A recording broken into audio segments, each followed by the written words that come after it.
కోల్కతా అత్యాచార బాధితురాలి కేసులో విచారణ కాస్త స్పీడప్ అయింది. ఓవైపు బాధితురాలి పేరెంట్స్ న్యాయం జరగడానికి ఇంకెంత సమయం పడుతుందని ప్రశ్నిస్తున్నారు. జూనియర్ డాక్టర్ల ఆందోళన కంటిన్యూ అవుతోంది. మరోవైపు సిబిఐ ఈ కేసు విచారణను స్పీడప్ చేసింది. అయితే ఈ కేసులో మరో కీలక పరిణామం తెరపైకొచ్చింది. ఈ కేసులో కీలకంగా భావిస్తున్న సంజయ్ రాయ్, సందీప్ ఘోష్తో పాటు మరో 5గురికి కూడా పాలిగ్రాఫ్ టెస్టులు జరుగుతున్నాయి. ఇంతకీ వారెవరు? వారికి ఈ కేసుకు సంబంధం ఏంటి? సంజయ్ రాయ్ కుటుంబ సభ్యుల రియాక్షన్ ఏంటి?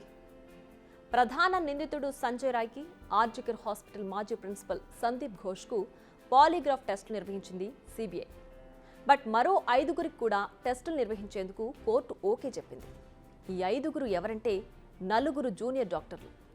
సంజయ్ రాయ్ లాంటి మరో సివిక్ వాలంటీర్. సిబిఐ వీరిపై ఎందుకు ఫోకస్ చేసింది? వారిని విచారించి సమాచారాన్ని సేకరించకుండా టెస్టు చేయాల్సిన అవసరం ఏమొచ్చింది అనేది ఇప్పుడు తేలాల్సింది. ఇప్పటి వరకు ఉన్న సమాచారం ప్రకారం తలాతోకా లేకుండా మాట్లాడుతున్న వారిలో సంజయ్, సందీప్ మాత్రమే కాకుండా ఈ 4 జూనియర్ డాక్టర్లు, సివిక్ వాలంటీర్ కూడా ఉన్నారు. ఈ 5గురు ఇచ్చిన స్టేట్మెంట్స్ అస్సలు సరిపోవడం లేదు. వీరంతా ఈ దారుణం జరిగిన రోజు ఆ పరిసరాల్లోనే ఉన్నారు. కానీ ఒక్కొక్కరి స్టేట్మెంట్ ఒక్కోలా ఉంది. దీంతో వీరేదో దాస్తున్నారన్న అనుమానం సిబిఐ అధికారులకు వచ్చింది. అంతేకాదు సాక్ష్యాలను కూడా చెరిపేయడంలో వీరి హస్తం ఉందా అనే అనుమానం కూడా అధికారులకు వచ్చింది. అందుకే మొత్తం 7గురికి పాలిగ్రాఫ్ టెస్టులు చేసేందుకు అనుమతి తీసుకుంది. మరోవైపు ఆర్జికర్ హాస్పిటల్ ఆర్థిక అవకతవకలపై స్పెషల్ ఇన్వెస్టిగేషన్ టీం దర్యాప్తు చేసింది. దీనికి సంబంధించిన డాక్యుమెంట్స్ను సిబిఐకి అందించింది సిట్. ఈ కేసులో విచారణ ఎదుర్కొంటున్న డాక్టర్లు, నర్సుల సంఖ్య ఎంతో తెలుసా? 18. మొత్తం 18 మందిని ప్రస్తుతం సిబిఐ విచారిస్తోంది. అయితే వీరందరిపై సోషల్ మీడియాలో తప్పుడు ప్రచారం జరుగుతోంది. వీరంతా ఘటన జరిగిన రోజు నుంచి కనపడకుండా పోయారని, కానీ వీరంతా పోలీసులకు, సిబిఐకు పూర్తిగా సహకరిస్తున్నారని తెలుస్తోంది. అంతేకాదు ఆర్జికర్ హాస్పిటల్ అవుట్పోస్ట్లో ఉన్న పోలీసులను కూడా ఇప్పటికే సిబిఐ ప్రశ్నించింది.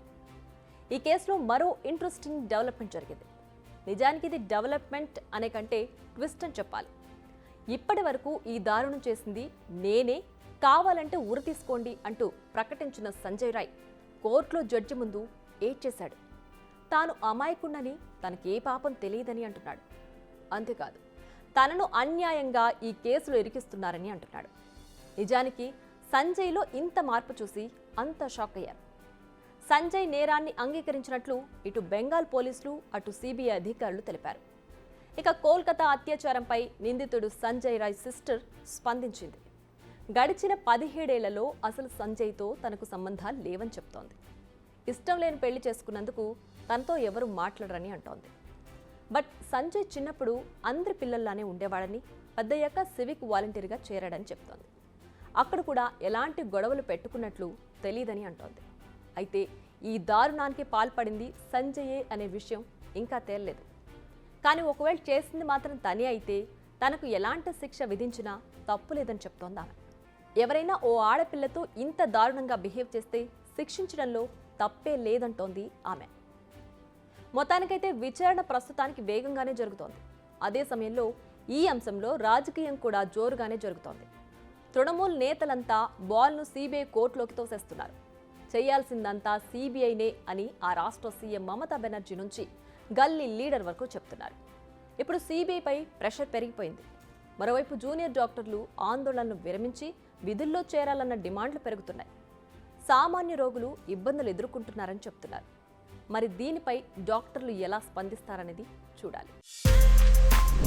బిగ్ టీవీ అవుట్లుక్ కథనాలు నచ్చితే వెంటనే బిగ్ టీవీ ఛానల్ ను సబ్స్క్రైబ్ చేయండి.